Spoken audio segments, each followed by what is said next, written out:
Balajipeta junction నుండి Hukumpeta junction వెళ్ళే road పరిస్థితి ఎంత దుర్భరంగా ఉందో చూడండి.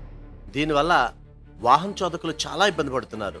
ఎప్పుడు ఏ గోతులో ఎలా పడతామో తెలియదు.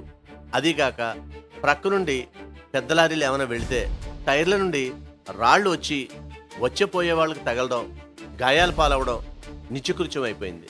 అధికారులు ఏదైనా వర్క్ చెబితే చేసేసాం అన్న టైప్లో తప్ప బాధ్యతగా చేయకపోవడం వల్ల ఈ రోడ్డు సుమారు 4 సంవత్సరాల్లో ఒకసారి పూర్తి రోడ్డు, 2 సార్లు రిపేర్ వర్క్, 4-5 సార్లు ప్యాచ్ వర్క్ కూడా చేశారు. మరి ఇంత నాణ్యత లేకుండా ఈ రోడ్డు నిర్మాణం చేయడం వల్ల ప్రజలను చాలా ఇబ్బందులు పెట్టడం జరుగుతుంది తప్ప ఏ ఉపయోగం లేదు. ప్రజాధనం పూర్తి స్థాయిలో దుర్వినియోగం అవడం ఏదైనా ఏ రోడ్డు విషయంలో ఉందంటే అది ఈ రోడ్డు విషయంలోనే. అయితే దీనికి అత్యంత భారీ లోడుతో వెళుతున్న ఇసుక లారీలు, మట్టి లారీలు కూడా ప్రధాన కారణంగా తెలుస్తుంది.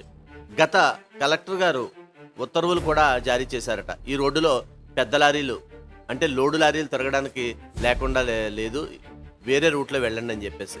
అయినా కలెక్టర్ ఉత్తర్వులను కూడా ఎవరూ పట్టించుకోకపోవడం శోచనీయమని, ప్రజలను కాపాడాలని, అధికారులు కొద్దిగా అయినా సరే బాధ్యతగా ఉండాలని, ప్రజల కోసం ఆలోచించాలని ప్రజలు కోరుతున్నారు.